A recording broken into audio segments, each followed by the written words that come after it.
wabarakatuh. Izin Ibu, saya Nurida Yusra dari Program Studi Pendidikan Guru Sekolah Dasar Fakultas Ilmu Pendidikan Universitas Terbuka Bandung.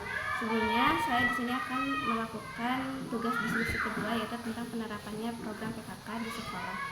Pertama-tama izin memperkenalkan diri. Boleh Ibu? Assalamualaikum warahmatullahi wabarakatuh. Saya sebagai guru PAI di Ranca Kendal atas nama Empus Kusmina SPDI, dan alhamdulillah saya udah 25 tahun mengajar di SD Negeri Ranca Kendal.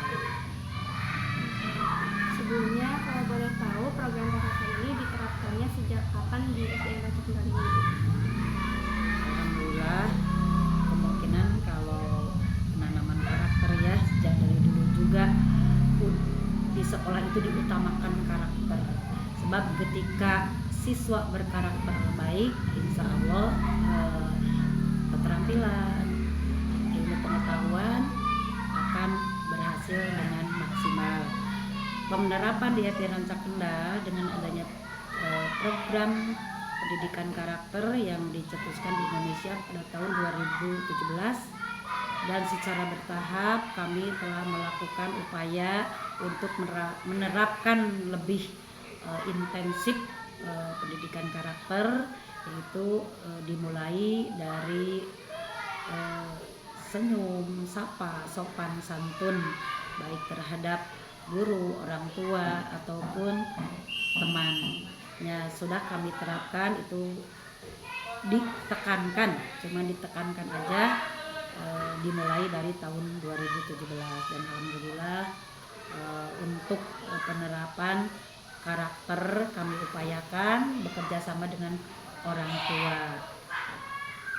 Kemudian kami untuk pelaksanaan pendidikan karakter mengadakan program-program unggulan, yaitu seperti eskul dan program unggulan pembiasaan berupa senam pagi setiap hari Rabu dan pelaksanaan sholat sunat duha setiap hari Jumat. Untuk kendalanya sendiri dalam penerapan program PKK itu apa Ibu? Yang menjadi kendala saat ini adalah udah jelas daya dorong orang tua untuk menjadikan putra putrinya bertanggung jawab, menata masa depan mereka dengan punya keinginan untuk menjadikan mereka sebagai anak-anak yang berkualitas. Di antaranya mereka berkeinginan untuk memperbaiki diri, untuk punya kemampuan. Seperti biasa kan kalau ingin punya kemampuan pasti mereka harus punya kemauan.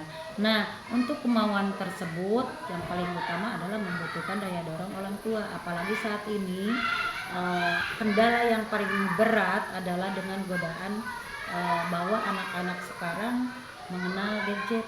Ya, itu sangat sulit untuk diatasi baik oleh guru maupun oleh orang tua itu sendiri. Itu yang paling berat ya.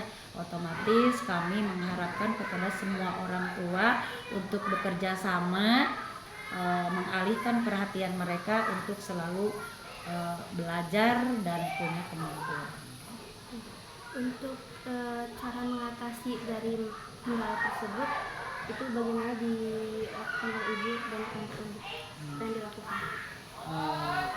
Kami sebagai guru dan kepala sekolah mengupayakan supaya anak tadi yang kendala itu terhadap kecanduan gadget ya, kami juga memprogramkan ketika libur, kan libur sekarang 2 hari ya, Sabtu Minggu.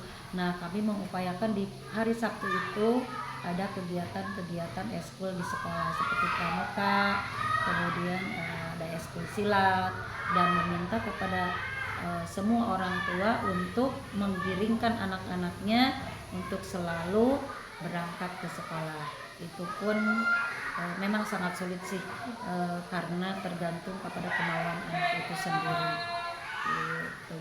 Kemudian untuk setiap pulang sekolah kan anak-anak berkewajiban sebagai umat muslim itu kan pergi ke sekolah-sekolah mengaji, terutama di Kabupaten Bandung ada program guru mengaji ke sekolah setiap minggu 1 kali ya 1 jam.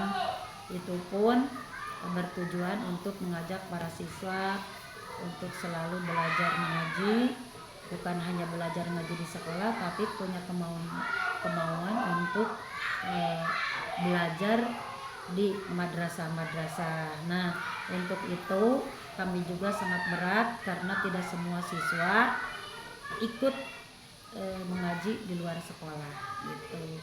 Untuk mengatasi demikian, maka kami mengadakan upaya untuk selalu para siswa semua masuk madrasah.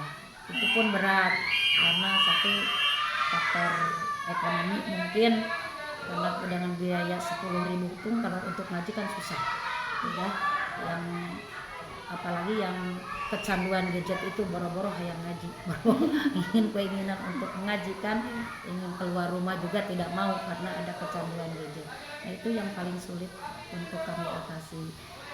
Untuk mengupayakannya kami sudah berupaya membuat kartu-kartu kegiatan di luar sekolah, yaitu utamanya kegiatan mengaji ya, seperti PDTA, masuk jam berapa, belajar apa gitu kan, otomatis siswa kalau baca Al-Quran sampai mana gitu ada keterangannya, nanti dikumpulkan setiap bulan gitu.